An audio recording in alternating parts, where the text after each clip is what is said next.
আমার ছেলের বউ তেমন একটা ভালো নয়, কিন্তু আমার জামাই সে তো হীরের টুকরো। আমার মেয়ে যা বলে সব শোনে। আমার মেয়ের কথার কখনো খেলাফ হয় না। আমার মেয়ে যা খেতে চায় সেটাই খাওয়ায়, যেখানে যেতে চায় সেখানেই নিয়ে যায়। কত জন্মের যে পূর্ণ করেছি, তার জন্যই এত ভালো একটা জামাই পেয়েছি। আর আমার বাড়ির বৌমা, তার কথা আর বলো না গো দিদি। সে হয়েছে এমন একটা মেয়ে, আমার ছেলেকে হাতের মুঠোয় রেখেছে। যেদিন থেকে এই বাড়িতে এসেছে, ছেলে তো আমার কথাই শোনে না। বউ যেটা বলে সেটাই ঠিক। মায়ের যেন কোনো দাম নেই। দেখেছো তো কেমন মেয়ে।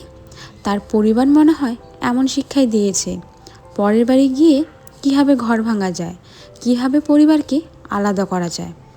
আর আমার জামাই, সে তো খুবই ভালো, কিন্তু বৌমাটা ভালো হলো না।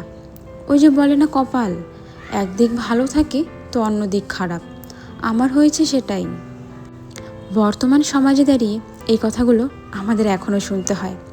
আমাদের দেশ স্বাধীন হয়েছে অনেক বছর হয়ে গেল, কিন্তু এরকম মানসিক চিন্তাভাবনা এখনও পর্যন্ত মানুষের পাল্টায়নি। আমার মনে হয় না এত সহজে এই চিন্তাভাবনাগুলো পাল্টাবে। নমস্কার বন্ধুরা, আমি দিয়া। আমার একটি নতুন ব্লগ ভিডিওতে তোমাদের সবাইকে জানাই অনেক অনেক স্বাগত। কেমন আছো সবাই কমেন্টে জানাতে একদমই ভুলো না। আজ হলো শুক্রবার, ঘড়িতে এখন বাজে সকাল 8:30।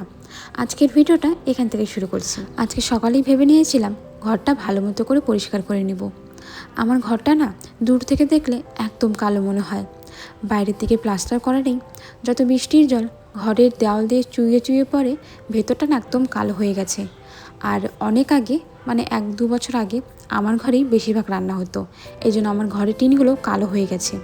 আমি অনেকবার পরিষ্কার করার চেষ্টা করেছি, কিন্তু ভালো মতো পরিষ্কার করতে পারি না। আমার আগের ভিডিওতে রিফা অফিসিয়াল বলেছ, দিদি ভাই তুমি কি ইউটিউব থেকে এখনও পর্যন্ত আর্নিং করতে পেরেছো? তুমি কতদিন ধরে একেবারেই এই চ্যানেলে রানিং ভিডিও দিচ্ছ? আমি আগের কথা বলছি না, মানে ধরো 1 বছর 2 বছর কতদিন ধরে একেবারেই রানিং ভিডিও দিচ্ছ?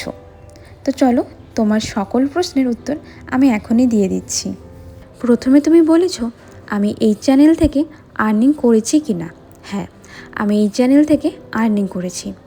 আর এই মাসে যে আর্নিংটা হবে সেটাও আমি তোমাদের দেখিয়ে দিব, যাতে তোমাদের বুঝতে কোনো অসুবিধে না হয়। আর তোমাদের এটাও জানিয়ে দিব 1K ভিউসে বা কত টাকা একবারে আসে। আমি একটা কথা এখনই বলে দিচ্ছি, তা হলো $100 হলে তোমরা পেমেন্টটা পেয়ে যাবে। এবার $100 মানে কত সেটা হয়তো অনেকেই জানো না। সেটা কিন্তু সরাসরি ইউটিউবে বলা যায় না। আমি আর কি যতটা জানি সেটা বলছি। তোমরা ক্যালকুলেট করে নিও যে $1 মানে হলো আপাতত 93 টাকা। তাহলে $100 হলে ইন্ডিয়াতে কত টাকা হবে?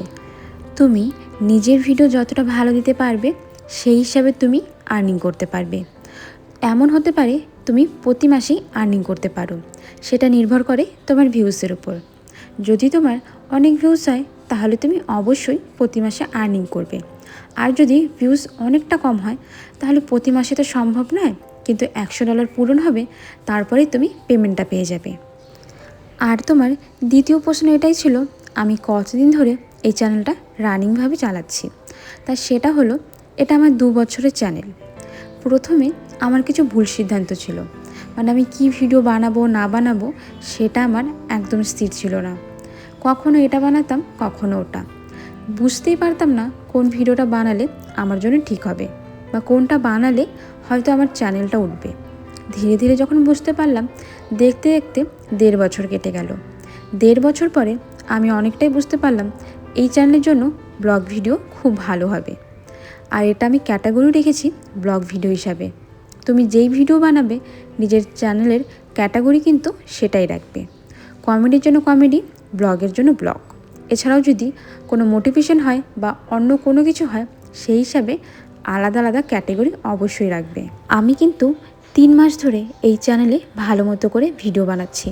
মানে আগেও ভিডিও বানাতাম, কিন্তু তখন অনেকটা অবহেলার সাথে, মানে ভিডিও দিতে হবে, যে কোনো একটা ভিডিও বানিয়ে চ্যানেলে দিয়ে দিচ্ছি। কিন্তু এখন সেটা নয়, ভিডিও বানাবো মানে ভালো মতো বানাবো, নয়তো বানাবোই না। ওই যে বলে, যেই কাজটা করবে মন দিয়ে করো, নয়তো করারই দরকার নেই। আমারও এখন সেটাই মনে হয়। যদি বানানোর হয় ভালো মতো বানাবো, অন্যের মনে গিয়ে যাতে ভিডিওগুলো লাগে, অনেকের যাতে বুঝতে সুবিধে হয় আমি কি বানাচ্ছি না বানাচ্ছি, অন্যের যাতে উপকার হয়, সেই হিসাবেই এখন আমি বানানোর চেষ্টা করছি। আশা করি তোমার সকল প্রশ্নের উত্তর দিতে পারলাম।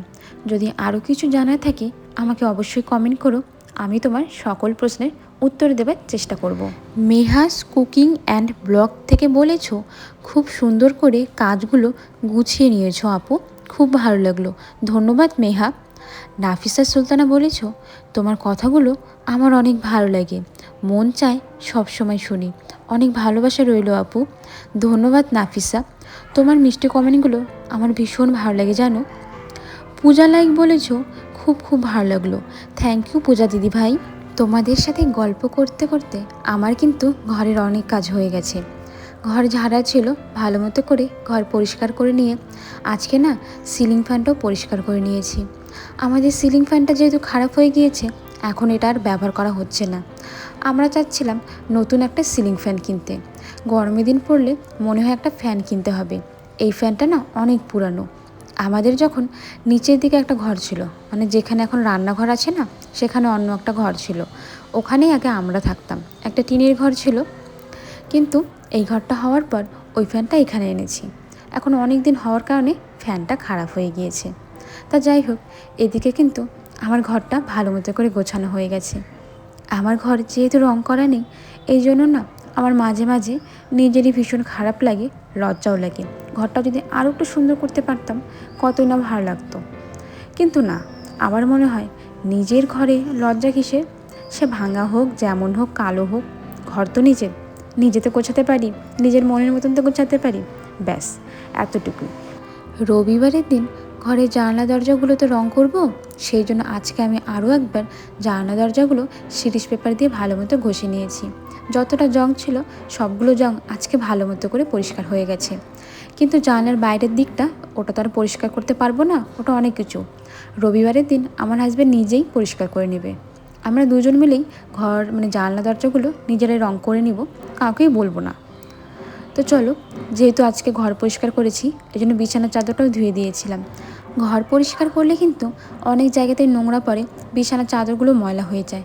আর তাছাড়া অনেক দিন তো হয়েছে বিছানার চাদরটা পেতেছিলাম, বিছানার চাদরটা যেন রং উঠে গেছে, কেমন যে একটা ফ্যাকাশে ফ্যাকাশে মনে হয়।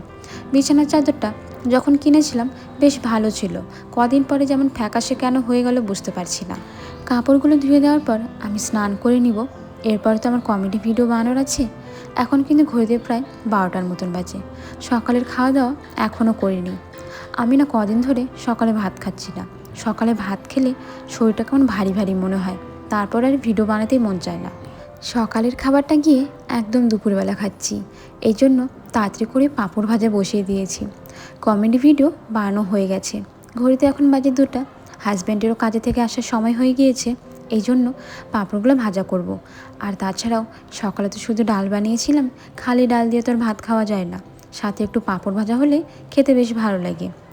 তাহলে চলো বন্ধুরা, আমরা খাওয়া দাওয়া করি আর ভিডিওটাও এখানেই শেষ করি। তোমরা কিন্তু আমাকে ভুলে যেও না। সবার সাথে দেখা হবে নতুন ভিডিওতে। সবাই ভালো থেকো, সুস্থ থেকো, সবাইকে টাটা। আজকের মতন তাহলে আসি।